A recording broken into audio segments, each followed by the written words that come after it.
and welcome to episode 11 of the Let's Face It podcast. This is my journey with Jane Adams. This podcast is proudly sponsored by People First.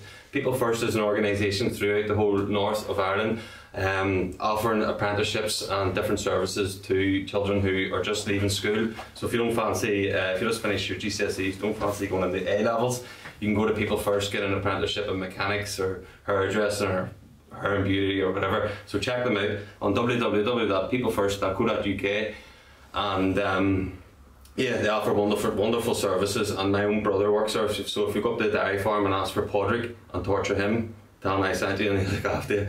So no, thanks to Ronan Heenan and People First, the support, it's greatly appreciated. And again, to all the sponsors in the last 10 episodes, it couldn't be done without you. So no, that's great, and thank you.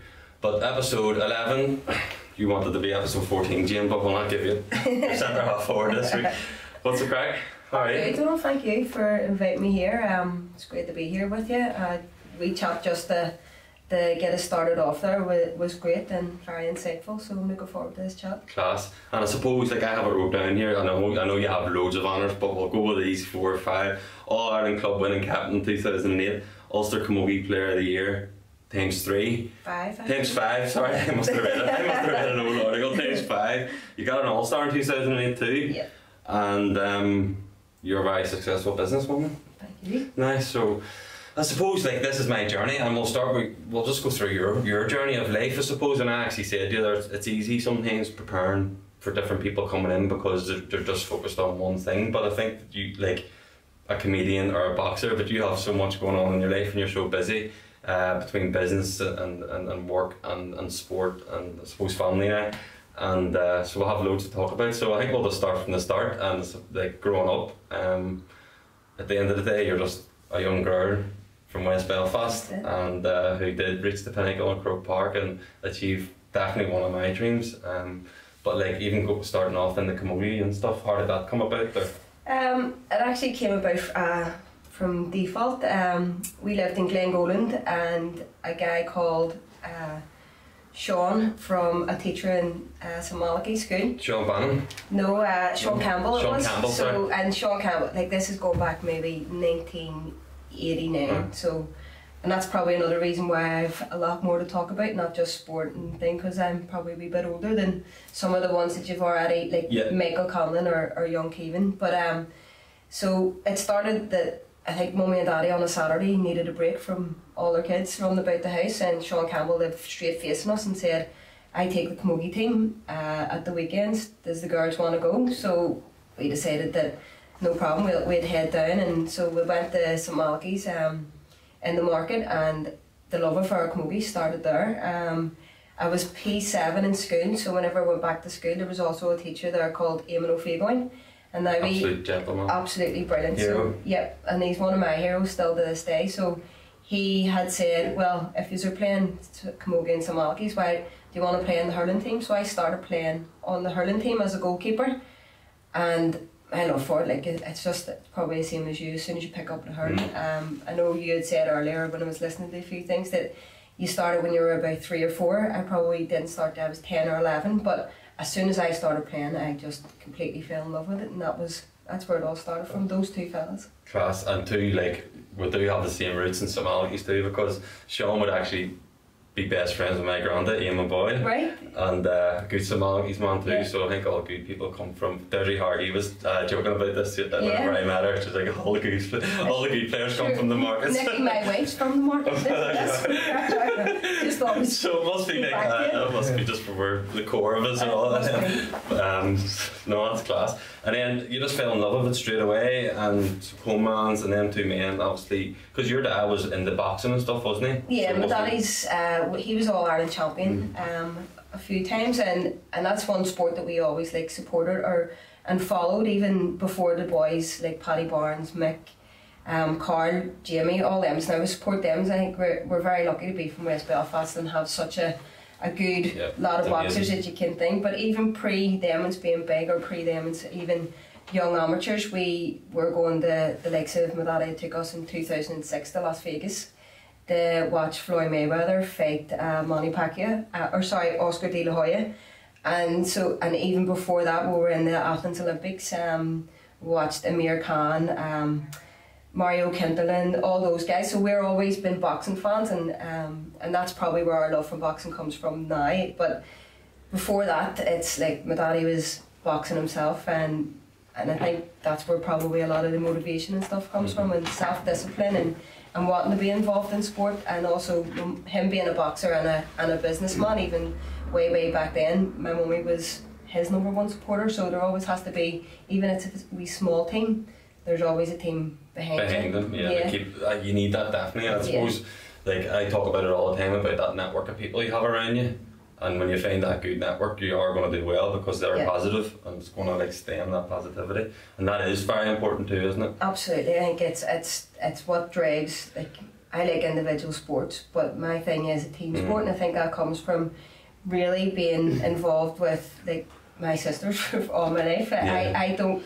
I could have been a runner, and I could have did this, and you know yourself, you could, if you really put yourself into something, then you could go into individual things. But I stem from wanting to be involved in a team, and I think that comes from having such a close network with my siblings, that I always wanted to do better for them, and then they always wanted to do better for us. So I think team, definitely, and the team that comes behind the team is what I thrive on and love. And I think when you talk about team there, I think it was 94, was it? Whenever you won the under 14 feile? 95, yeah. Well, a year before I was born, so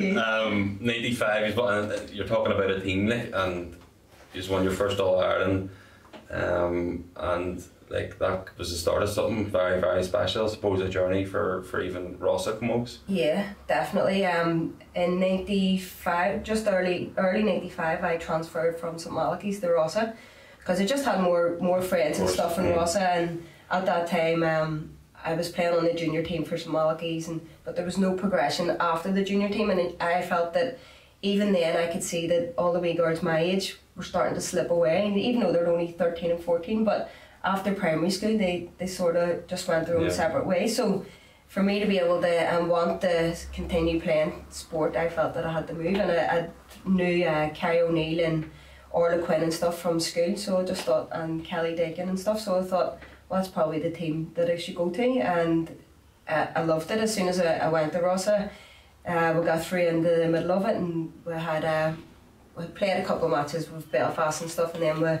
we played Lochiel in the county final. Obviously I'd been there for a couple of months, but whenever we had two girls, Margaret Armstrong and Sinead Cherry now, who took us, and it was like just slightly different from what way St Malachy's was, and all the wee girls that were all in the team, they all really wanted to have a laugh, play, and just like get stuck in. So we had a county final against Lochiel, and we beat them by a point, and then that was us going to Limerick, and I think again that just reinforced how much I loved Camogie, because I was able to play in a team that all at that age wanted the same kind of thing. We never in a million years thought we were going down to Limerick to win anything, but once we got there, and Rossa boys were in it as well, they got put out, so they were able to come and watch our matches, and just that you're involved in another club from Limerick, they're hosting you, you're staying in another family. Even that, I just loved everything about it, even though I'm a wee homebird and our Laura was away staying in another family.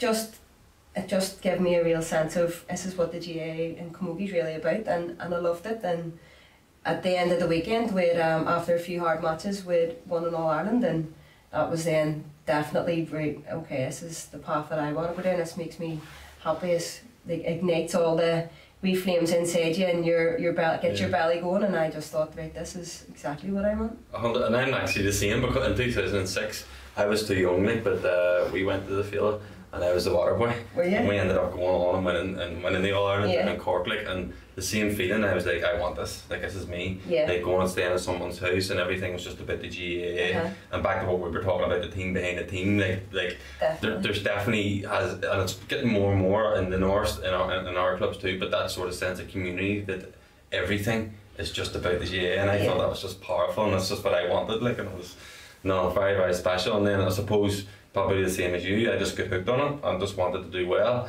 and off the back of that, winning the All-Ireland at under 14, did you then get called on to the county panel then? Yes, at 15, is that right? Yes, that's right. Wow. So, and it was There was a guy just before Jim Nelson who had brought me onto the panel, but it was like the last game of the season, so he had brought me on and I was thinking, right, okay, I might have a chance. Then there was trials. I went to the trials and Jim Nelson had already probably spotted me from I was younger because I was good friends with Kira, and he said, right, you're on this panel, and I was like, right, okay, brilliant. So again, that was just like, I'm going to have a chance, may not get on the team, but I have a chance to play with everybody I looked up to whenever I was young, like coming into Rossa and seeing like the likes of Dunloy, Lockheed and all the special talent that they had. So it was just like, right, okay, this is absolutely class. So I went along, never missed the training. Every night I went to bed and woke up the next morning if I had training or a match, just couldn't wait to get there. And I was very thankful of Jim bringing me onto the panel.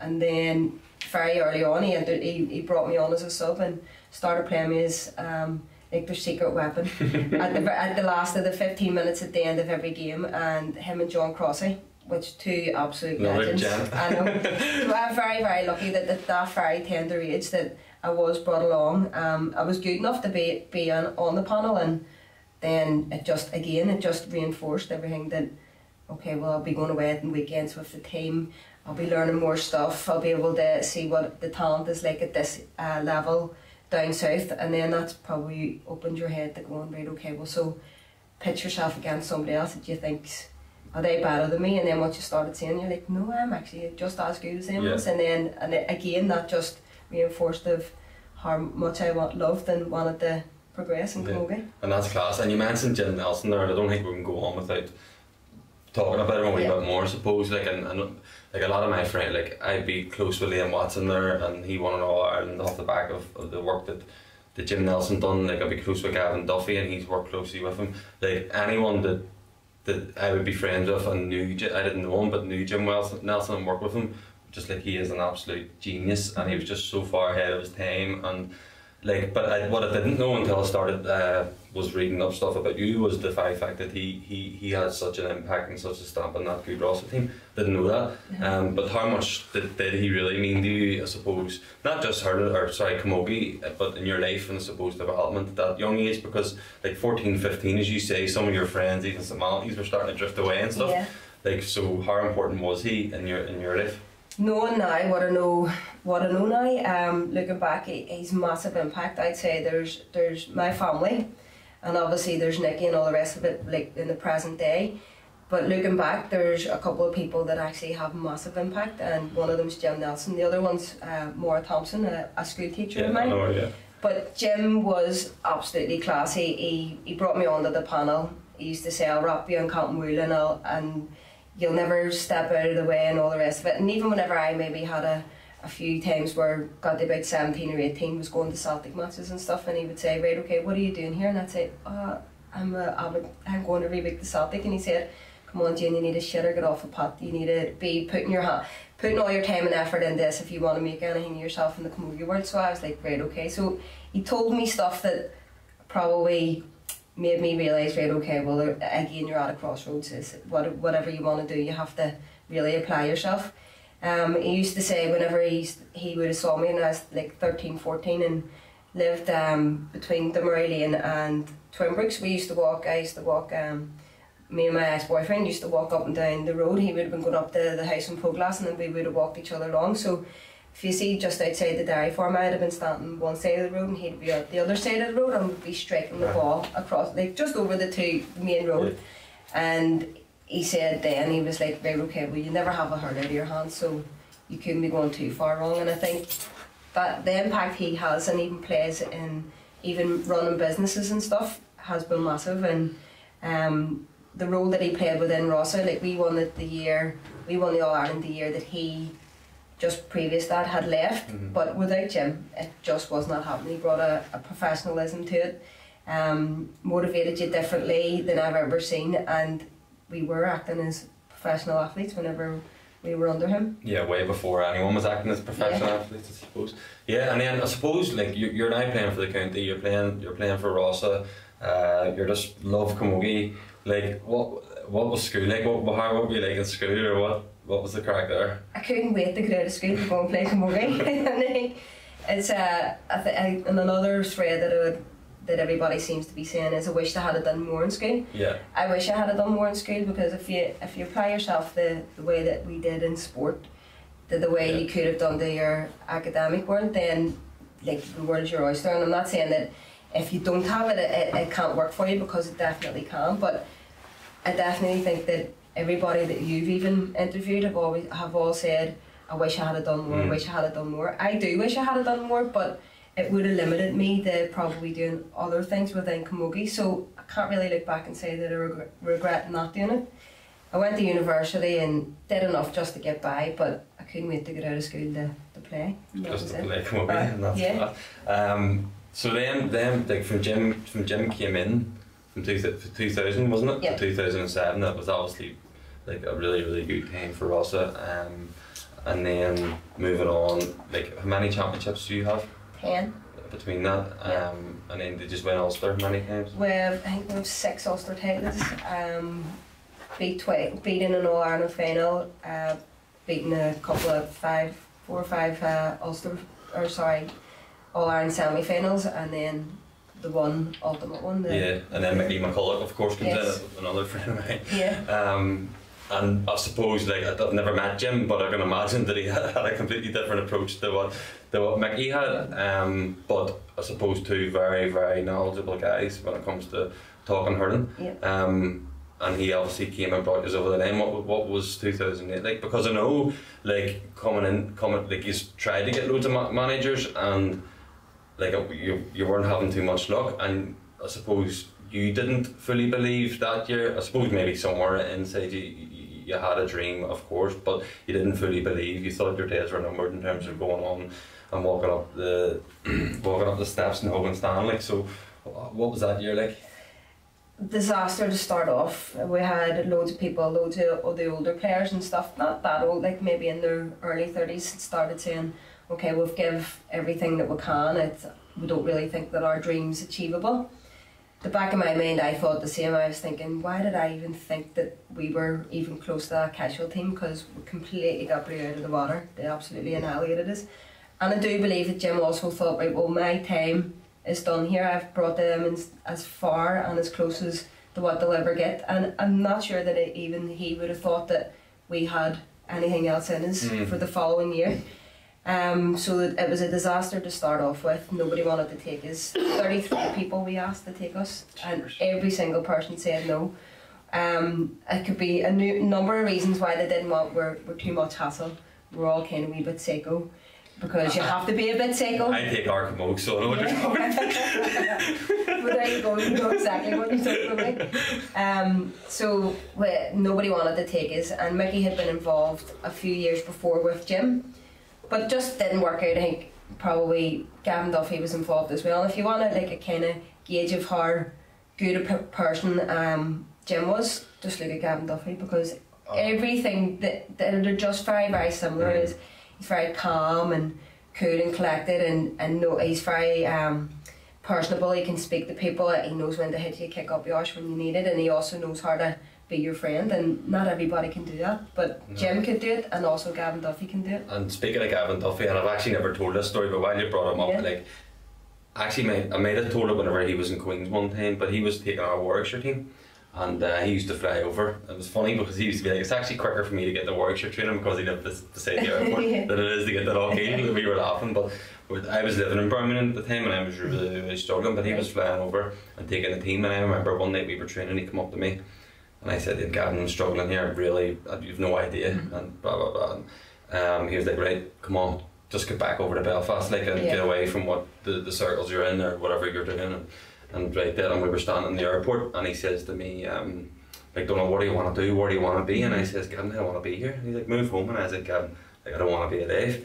And he was like, right. But that night, we get off the plane at International Airport. He brought me around, got something to eat, stayed in his house for 2 days. You know, just He's so nice. With his wife and his kids and everything, the things that man done for me, like, and I suppose he's done it for a lot of people, but it's important to mention people like that, especially when we're talking about the community and the GAA community and what people, and like, part of my name's and Jaws and he's Ross, you know, bravely set aside, and the like, what Gavin Duffy done for me that night was unbelievable, because I don't know where I would have ended up, do you know what I mean, Jane?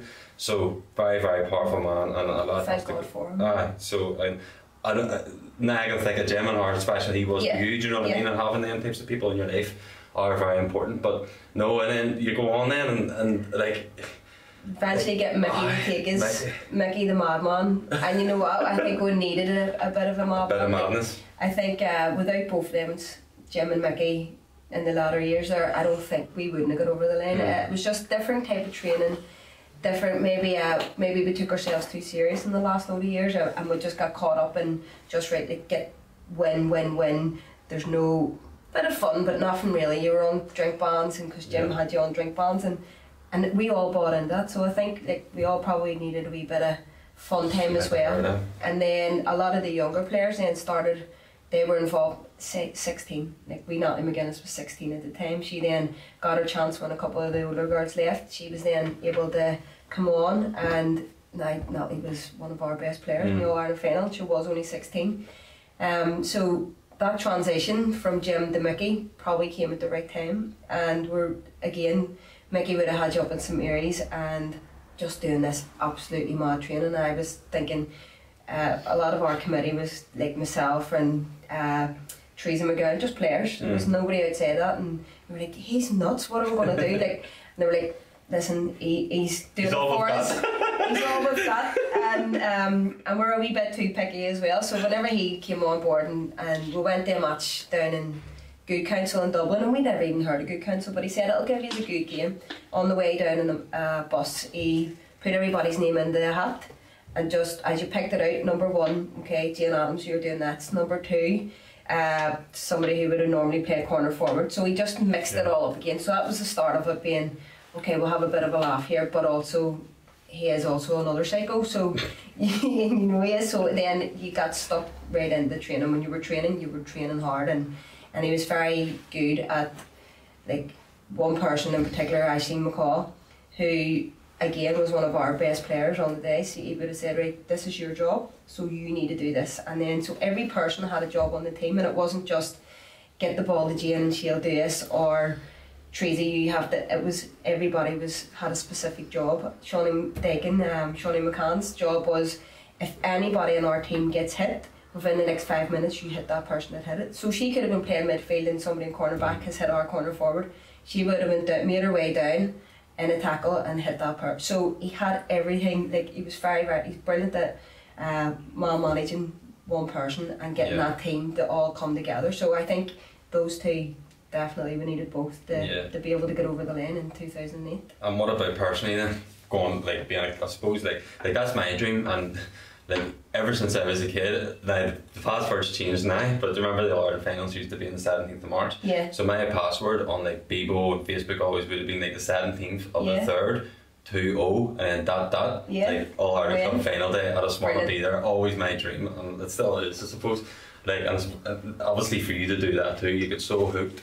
As like that young girl going to St Malachy's and then St Coleman's school and naming O'Fee going and you know everything that comes with that, and then going walking up the steps and never going to stand. What was that like? Well, when we actually didn't, the year before we had to play in Ashburn, our match got played in Ashburn, which it didn't matter. It was because I'd played in Croke Park a few times and stuff. But sorry, I thought it didn't like. So for me, I was obviously you want to play in Croke Park and all the rest of it, but we knew there wasn't the opportunity of us playing our club final, and Croke Park hadn't begun yet. So I knew that it didn't matter. But so I wanted to obviously lift the cup in Croke Park with Antrim, and I knew that was always achievable until we actually 2010 and we drew, and I didn't get the chance to lift it. So we had to play in Ashburn the week later and then won. But listen, I've played in Croke Park, I've scored in Croke Park, I've got player of the match in Croke Park and all the rest of it. But for me, my dream then had been for a long time to be the first Ulster team ever to win an All-Ireland. 2007, thought it was all gone. So 2008, going down the Ashburn to play Drumlinch. and lift at the end, going up. It wouldn't have mattered if you were walking up the steps in McDee's. You were like, and do you know what I mean? It didn't matter. You were lift. I was taking the Bill Carroll Cup home. I was doing it with all my sisters and my whole family, except our Claire wasn't there because she was in labour. She was having our Jack that day. But mummy, daddy, people from all over West Belfast, not just Rossa and not just St John's or even our families. It was like people from Lavey, people from all over Ulster that knew that this Rossa team has always been knocking on the door, and they wanted to be there to be part of it. So Ashburn was completely packed out, and we were brilliant. And then I was able to lift the cup for everybody, not just the team that year, but for Jim Nelson. So the first person I went and seen was Jim. Whenever I came home, Kieran Nelson, anybody that had been part of it and then had either went away and had babies or did their own thing because they'd given their lives for it, they really genuinely give their lives. It was all they had been part of it, and without everybody, it just genuinely would never have happened. Yeah, that is very special to even to go back and reflect instead of just being like, oh, we won it with this panel of 30. Going back and actually thinking then people, I suppose it says a lot about you and about like the environment that Rossa team had of like family and tight knit and togetherness, like, and I suppose like that's how you are successful, isn't it? When you have a bit of, when you look around you a wee bit and have a wee bit of empathy or whatever towards people and consider it. Yeah, it's probably easy for you to look back and now, but I'm not saying that every time that I was doing it because I was thinking of other people. There's like obviously, you know, there's probably a big bit of selfishness within you, and like for me again, having sisters, it breaks that down a wee bit, and having a mummy and daddy that care about you so much and always keeping you in check and telling you, right, okay, no, you need to wise up, this isn't about you today. But my mummy and daddy used to say that you put a light bulb in the middle of the room and that's me, because I think everything else revolves around me. And for me now, I go, right, okay, I actually understand what you mean. No, but even like whenever I jump on after I tore my cruciate, and I was thinking, why is this Rossa team just getting on without me? Like, why? Yeah. How can they all? Why are they doing this? Like, what about me? What about me? And then, and even like some of the girls leaving. Like, there's a girl called Ciara McGinley, and she in 2007 she missed our All-Ireland semi-final, or I think it was, because she was going on her honeymoon. Well, I was raging at her. I was fuming. I was like, who is she? Like, we've done this for years and years and years. She's just getting married to Paul, and only organised this wedding a year ago. Like, so that's it. Like, so there definitely is a massive bit of selfishness within everybody, I suppose. But whenever you have the beauty of hindsight and you're able to look back and also taking the losses like the year before and going, okay, hold on, it's not all about you, and unless you really start thinking it isn't all about you, then you're never going to get to where you want to be, especially if you're involved in a team. Yeah, and but you're right, 100%, and I agree, it has to be about the team, but like, bear in mind that you like, in any team you've played on, you've been the best player.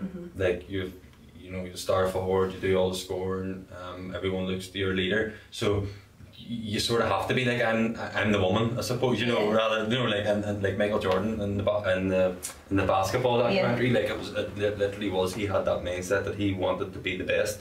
And I suppose if you don't have that sort of minded, like I want to achieve something, I want to go do it, I don't care what's around me, then you're not going to achieve it. So you have to have an element of that, don't you, like, to be successful, whether it's sport or school or...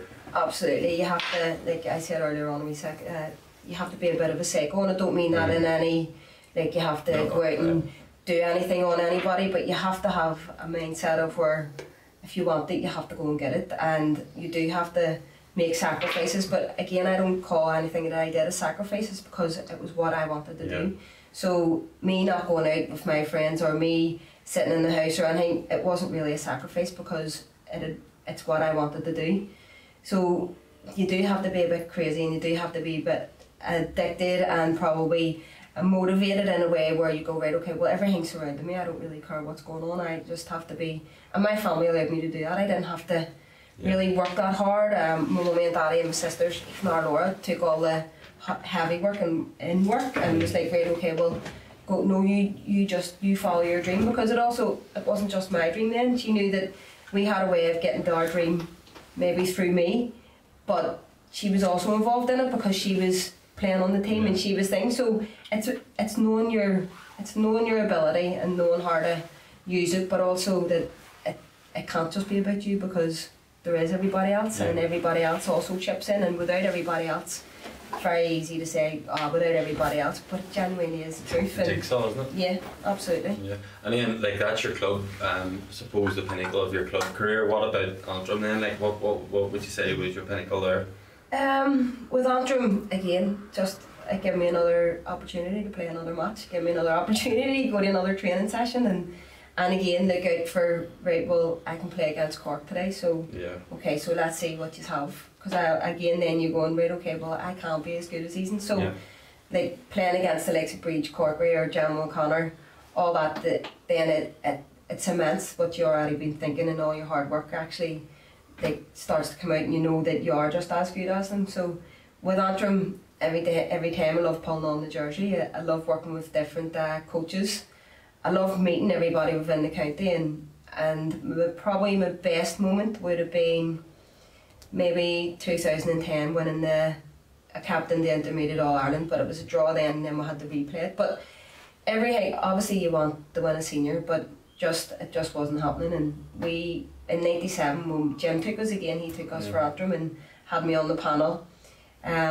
Winning All Irelands with him, and then winning an intermediate in 2000 with Dominic McKinley, and just we've won loads. We have the only thing that we haven't won is an All Ireland senior. That's it. So everything that I've won with Antrim has been brilliant, and also it led me to in 2003 before the All Stars. It was the first year for Camogie All Stars, but they only named like 15 in a team, and I was named in midfield. So that's that's something that I really loved, and then that probably made me think, right, I want to get an All-Star whenever they came out. So just probably the All-Star then, and that gave me a way in to be able to do it, because you wouldn't have been able to qualify for one if it were just play a club. Yeah, I suppose, and that's class. And like all the names you've mentioned, like Woody and stuff, like I didn't realise that them men were actually involved with the Camogie too. And then like Antrim Camogie, I don't want to say after your time, but it was close to it, took a sort of like a downward spiral for a long time.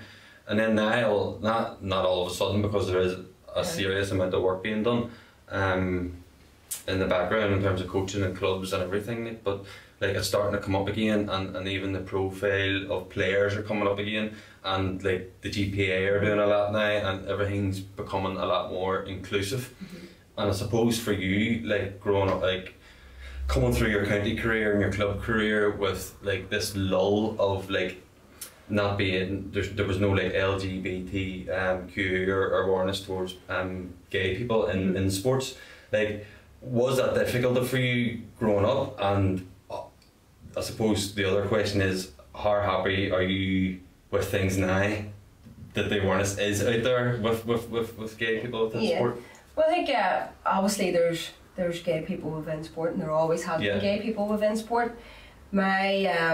My thinking of it whenever I was growing up, I probably latched on to Camogie because of that, because I was gay, never wanted to accept that I was gay, didn't tell anybody I was gay, just had digging matches with fellas, like I had, no joking, on the Shaw's Road. I chased a fella from Labderg down Shaw's Road with his bottle of Old English and hit him over the head with it. So I just couldn't accept it, I didn't like it, and I'm so thankful now that I've accepted myself. My whole team they all knew, but never probably all suspected it, or there was rumours, but I just distanced myself and went to Camogie, and that was my safe haven, if you like. I just, all my time and effort went into that, because I didn't want to accept the fact that I was gay, and probably went, I'm not, and anybody said anything to me, even very close people would have said, like, are you gay? I was like, who do you think you're talking to? Why would you even say that? Like, it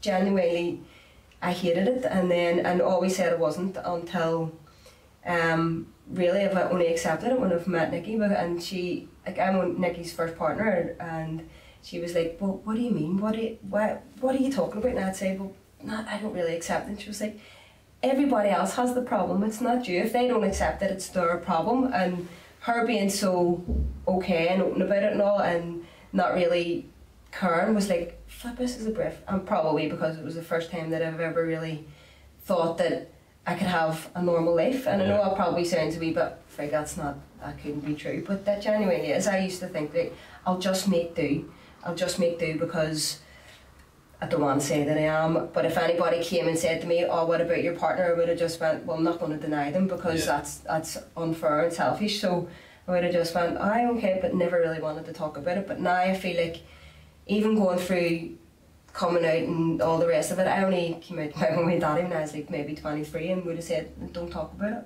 and they'd be like, "Right, okay." And so problem always lay with me. So now that a lot of people are now more talking about it, and there probably isn't enough talked about, but it's all stepping stones. Like, this is my journey, you have your journey, and I'm glad that sport is now becoming all inclusive, because it doesn't matter what you are, who you are, what colour you are, what background you come from. I've always thought that, and this probably comes from being from West Belfast, I just want to be everybody's equal. I don't want to be any better than anybody, I don't want to be any less than anybody, but just treat me as your equal. And then, so for me to feel that the GAA and the GPA and Camogie and all now starting to do a lot more is so much better, because there would have been people sniggering at you. There would have been, I went in the, I'll not say the club actually, and I brought my my sister's husband with me to the presentation, and we walked in, and I was there maybe 2008, and everybody was all sitting down ready for me to come in and with the cup and all. And straight away, whenever I walked in, all these wee girls started going, "Thought she was gay, thought she was gay, thought she was gay," because I was walking in with Dennis. I had to go up and make a speech, and see, like, just because I didn't accept it, I was like, everybody does know, everybody's talking about me, and I still had to walk up and make a presentation and make a speech, letting on that I didn't hear it, and letting on that nobody even heard that, but they were all talking about it, and it really like got to me when I was like, and Dennis was like, "What's wrong?" I was like, "They're all talking about me being gay." He's like, "So?" And I was like, "It's okay for you to say so. Yeah. It's not okay for me." You don't get it, nearly. No, and all the elements are brilliant. My whole family are absolutely class. I just hated it. I really genuinely hated it. So for more sports clubs to be involved in gay pride and everybody being all inclusive, it's so much better. And I know it's only very little, but everywhere it starts at very little for everything. It's even like you were saying about, if you can't see her, you can't be her. Again, Antrim Camogie did take a bit of a plummet, but the amount of work that the schools are doing and the talent that we have in Antrim is unbelievable. Like the one in Intermediate All-Ireland, then the one in the Junior All-Ireland, like the amount of talent that they have to pull from is unbelievable. And let's not forget the power of, you can't see her, you can't be her. All these wee girls want to thrive to be the best that they can, because you can now see it on TV, you're seeing it on social media. It's not enough, but now people are starting to get, like, we would have got gear, but it would have been gear that could have fitted you, don't know, but they expected me to wear it. All they needed to do was take a wee bit of time over it and make you feel a wee bit more special, because we're paying our own petrol. My family was sponsoring us, my daddy was away getting us more sponsorship, so see all of that then coming together, and girls getting a wee bit of petrol money, and you can see her on the TV, and it's fashionable to be a sports player, and also it's okay to be gay. So all of that comes into one nearly, doesn't it? And you do mention schools, and I suppose even outside of sport, and you said it's a taboo subject. I seen you saying it somewhere, and it is, because even I'm uncomfortable talking about it, and I might as well put it out there, because we're trying to make it comfortable. It's a wee bit like what I'm trying to do with people who are caught up in drink and drugs or whatever, trying to make and create that comfortable environment where they're able to go and talk and then be themselves and try and get the demons away from them. And like, do you think there is more that can be done in schools in terms of like education around it? I think there's more to be done everywhere, but not just in around LGBT. I think there's more to be done with drinking, drug addiction, for people just struggling, mental health. I think there's a lot more to be done with everything, but I think conversations like this, Donal, and make it a wee bit easier for the next person and for the next person. Even my conversation with Nikki when I only met her, and she said the problem doesn't lie with you, it lies with everybody else.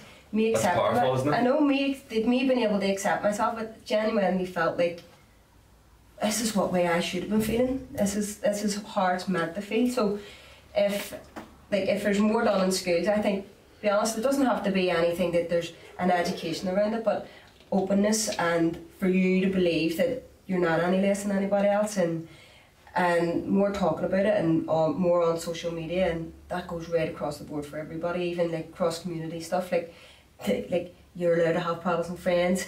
Yeah. Like it's happening anyway. You're allowed to have your own opinion. You're allowed, and it doesn't mean you're wrong, because to be honest, at the end of the day, it's your opinion. My opinion isn't wrong. Your opinion isn't wrong, and we're all human. We're all equal. I'm not any better than anybody else, and I think if that's the way that it is, that don't have any hierarchy in school, or even stamping out bullying and stuff and calling people out on it. The people that are even bullying other kids don't know they're bullying until they're called out on it, and maybe some kids that are just wee shits and doing it because it's making them feel better. But don't forget, see that person that's trying to bully somebody else, they've probably been bullied and they're just not educated on it. So I think or they have their own insecurities themselves that they haven't spoke about, you know. It's nearly like a fight to the top. 100%, yeah.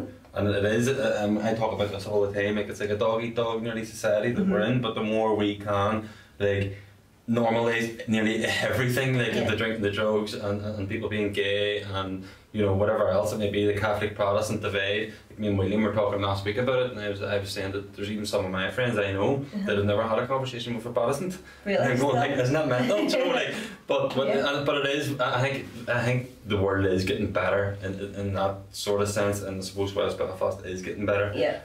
So, and it is something that I am passionate about, and clearly you're passionate about too. But yeah, we touched on your dad going about chasing people for money on sponsorships and stuff like that, and I was telling you about my uncle Eamon loving Dougie Adams, like, and he has a car. We have a caravan just in front of your caravan in Ballycastle. So and your dad's obviously a successful businessman, and that's the leap that you went into. Of course, you own Manny's, the famous Manny's, fish and chip shop. Pizza Guys, which is in the Antrim Road one, isn't it? Which is my downfall on Saturday.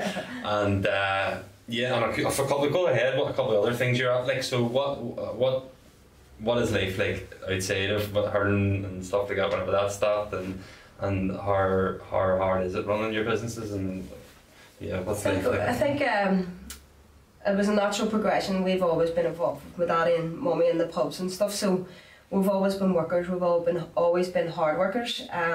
Never shy away from a day's work. I think whenever we were 12 and 13, me and Laura, and we were down, my granny lives in Ballymurphy, so we were down in her house, and my daddy said, right, time to go up to the garage. They owned the garage at the top of the weight truck, and we were like, no, we're in our Christmas clothes, we're just opened all our presents, we're spending time down here. And he's like, you're going up to cover Rosie and Margaret, Joe Duffy's mummy, actually. Do you know Joe Duffy? Yeah, friend.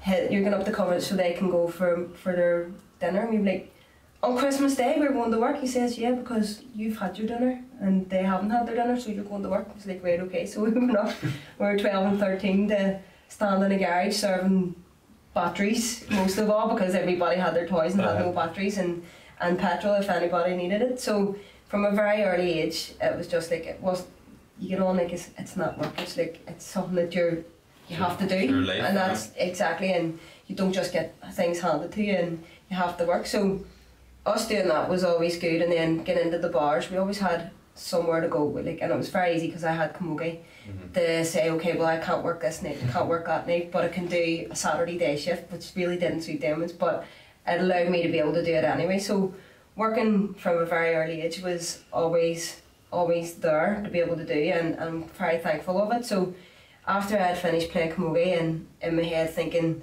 I was a professional Camogie player, and my mummy and daddy's funding me and my sister's doing all the work in the chippy, then after I tore my cruciate and stuff, I started thinking, right, okay, well, this doesn't pay your bills, and now's probably the time to really get stuck into it. And I was always going to be doing it then, working in the chippy, even going to university and stuff. I didn't know what I wanted to do, so it was always what to do. I'll always do something because I'm motivated, and I know I can bring a team together, and I know I can make people work and stuff. So like work together as in a team. So whenever I tore my cruciate, then I went, right, now it's time to get stuck into here, and that's really whenever stuff really started to happen. We had opened, already had a business on the Falls Road, and that kind of wasn't the same as the Antrim Road store, so we held on to the building, rented it out to somebody else, but I got stuck in with Laura into our business, and the last 14 years then we've we've grew strength to strength together. And again, I only did it because Laura was so good at holding me for the amount of time that I played Camogie, and then so got stuck into it, started opening businesses, and not saying it was all easy. We've closed a few, we've opened a few, but again, another podcast you talked about ego. I never really had ego in sport, probably a wee bit, but always try to let it go. But ego in business can kill a business, so I learned very, very quickly, like, if a business isn't working, don't let your ego hang on to it. Don't let pride just keep on putting the money into it, using another business if it's gone, it's gone, let it go, and don't be embarrassed that it didn't survive, because like, it's further 14 years later, there's been a pandemic and business has been very, very tough. At the minute, chip shops are really taking a battering. I've actually seen an article somewhere that, like, the buy some guy came out and he was saying, like, in a couple of months down the line it's going to cost like 15 quid for a fish supper. It's mad. So for us to run my business for gas, electric and rent in just our Glen Gormley store, I'm not talking percentages, I'm talking money ways, money terms, it's probably going to end up being around 80 grand a year for just 1 year, and that's because your gas has went up. We used to pay maybe this time last year I was paying £800, and I'm paying £2.5 grand for 1 year, or sorry, for 1 month. In terms of like your fat that you use, you don't want to not use the best stuff, because number of reasons. The customer always would end up knowing it's not the good stuff, and they'll end up buying more of the crap stuff if you're not using the good stuff. So the fat, I think our fat went up from £23, it's now £53. Oil that you use went from £16 of 20 litres to now £50 for 20 litres. So our customer base is still there, but all our margins have completely went up, and I think it will be very, very hard for people to sustain that, and it's very worrying, it really is. But on the other hand, then I look at it and go, okay, so you've adapted before and you're going to adapt again, and that's the beauty about business as well. If you have a good business mind and you know you have a good work background, then you just have to get on with it and see whenever it's going to calm down. Yeah, and like that must be very stressful for you mentally, is it, or do you not let it?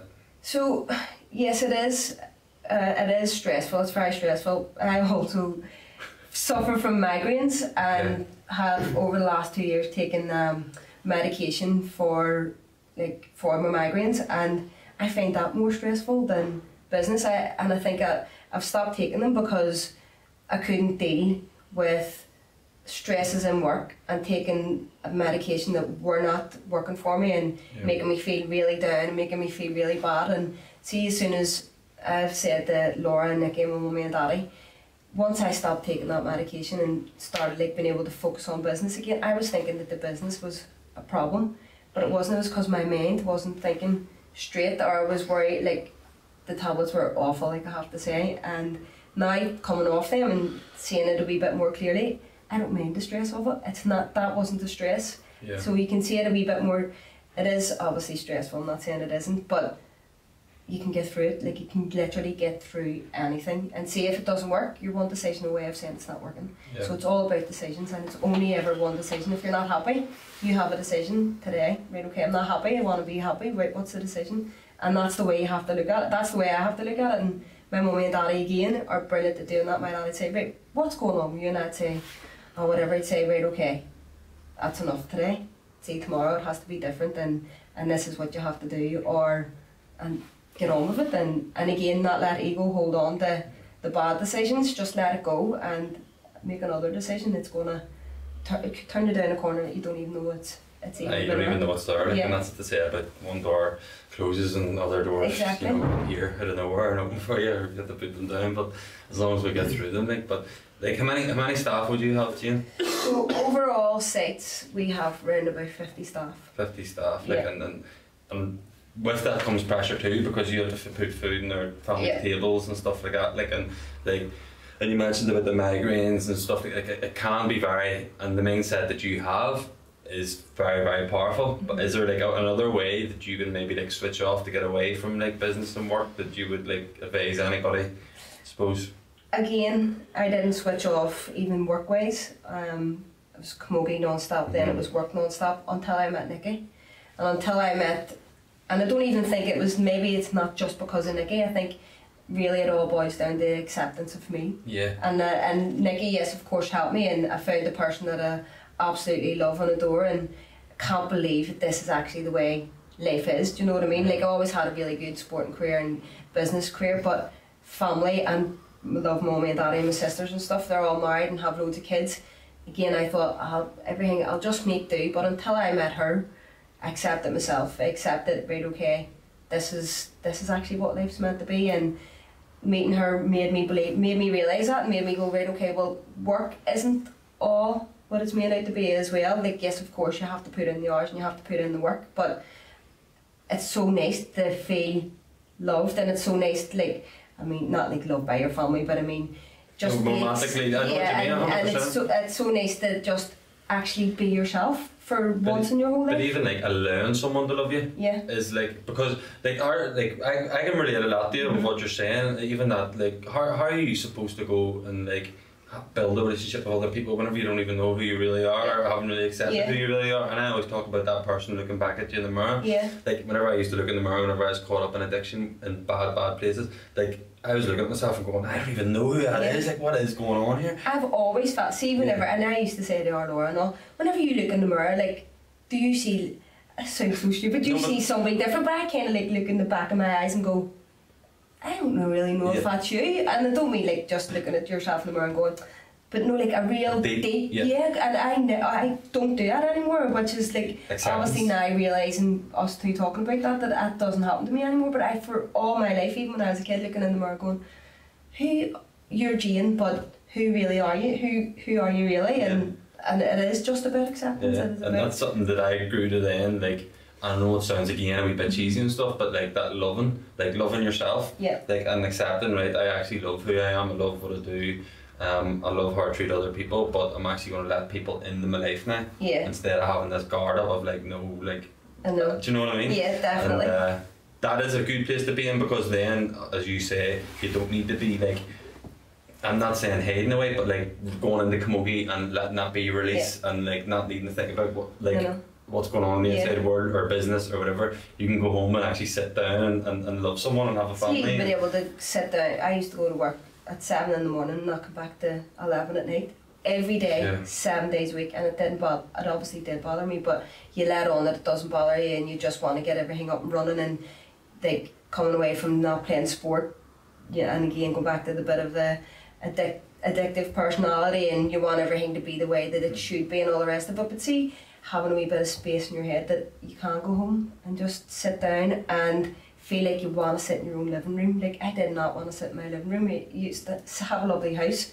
and you don't want to be in it. You just want to be in work, or you want to be doing something else to take your mind off not accepting yourself. So to have acceptance and to have somewhere that you can go and sit and be with other people that you're happy to be around all of the time, because you can go through wee phases of sitting with people and you're sitting and you're having a nice time and all the rest of it, but to actually feel good about it and want to have a bit of that, then it's so empowering as well. It's actually it's nice. It's nice, isn't it? It's just it's weird. It's just like, but it is very comforting. I think that's the word. Definitely. It's just And I suppose like you are now, like, you're finished playing, you're in business. Would you ever think about like coaching a team or being the next Jim Nelson? I actually don't think anybody could be the next Jim Nelson. I think there'd be different wee traits of him and other people, but him as an all-rounder, I just don't think that would actually happen. But again, you have to go back to, if I was doing something, I have to give everything. So I couldn't just dip in and out of. I got asked to take the Antrim senior Camogie team with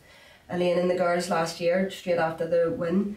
And I was like, I couldn't commit to it, because if I was committing to it, I'd need to be out every single training. And I know I can't do that at the minute, because business is too important. Business is my life. I have to pay the bills, have to pay the mortgage, and also I want to get better in business. So it just doesn't stop where I'm at now. I want to get better than that, and I want to become even bigger and better, and also for all the rest of the shops and stuff, I want it to be better. So I know until I'm able to put all my time into something, and that I won't do it. Yeah. So I won't. No, that is because you get a lot of people come in and only half hours, and it doesn't really work out. But you are still playing a massive role, I suppose, in representing Gaels now, all across the 32 counties. And I know you've done a talk with Aisling Thompson, and I know Paddy Cunningham's very active in doing work with you too. Tell me a wee bit more about that, just to finish off. No problem. So myself and Paddy, just like, we know each other through Gaelic, and we know each other because he was Antrim captain and I was Antrim captain at the time. We did like a Strictly Come Dancing, and so you just know, you get to know people through the GA, and that's what's really good about it as well. But over lockdown, me and him got talking about the conversation that's happening right across Ireland, and that's a United Ireland. So we were thinking, well, what can we do, even if it's a very small way? So me and him got talking and decided that we'd write a letter to the Taoiseach, just from Antrim Gaels. And the way we attacked it was, let's get Antrim Gaels, don't go to a club and ask the club chairman to sign on behalf of the whole of Rossa or the whole of St John's, because, and this also is the beauty about the GAA, you could have any political background, you could support Sinn Féin, SDLP, Alliance, or none. So that is where it's open to everybody. Again, you don't have to be a playing Gael if you're a Gael. My mummy's a Gael because she supported us all her life, and so that's the way we attacked it, and thought, right, well, we'll get a couple of other really good men and women like Margaret Flynn and Sambo to join this wee group that we have to try and get it out, because the contacts that them people have, and it's not just coming from two kids from West Belfast that obviously they want a United Ireland. It has to be widespread. So the likes of Sambo up in Cushendall, and also we got like a start in 15 and wrote up a letter to the Taoiseach and got it delivered to him, and we had 3,000 signatures from just Antrim. And then we thought, right, well, it's in the GA's constitution to have to strengthen the 32 counties throughout Ireland. So, and it's inevitable that that conversation's happening. So we just thought, right, let's do it. And so we pushed it even further than that and see what we came up with in Ulster. And now we're pushing it and trying to look into different things and different ways of educating people from the south. And that's why I invited Aisling up. When she came up, she was like, I don't really know if I want to do this. Are you sure? I was like, don't worry, it's fine. Like, if you disagree with me, that's the beauty about the debate. It has to be that. I would have said I wanted a United Ireland at all costs. Obviously I want a United Ireland, but I don't want it at all costs. I don't want anybody that's living in the back of us unhappy about it, and I think there has to be a big massive debate about it, and that's where Paddy and I came in, and now we're at 14,000 signatories, and I'm going to push for more and get the likes of Aisling and Tomás O'Shea and a few other people involved, and just hopefully it opens it up. I'm not saying we're going to change the world, but it's just another strand of how you're going to end up getting a civic assembly, and it's just another strand of what's already been talking about. And it is amazing, and I suppose it just, like, even the names you mentioned there, Sambo, and I know yourself and Paddy, after just talking to you, know how busy you are, like, and what you're at, and then Paddy, I know what he does too, and he's flatted. So they actually take the time and get together and actually do something like that for effectively us, you know, and our country and all Gaels is fantastic, so fair play. And I suppose just to finish off with all guests, just asking maybe, and I suppose you did give a bit of business advice there and everything, but maybe a bit of advice to someone, a girl or a boy, growing up maybe in them teenage years, and they're not quite sure about coming out about their sexuality, or would you have any advice for them? Again, I just think that you're just as important as anybody.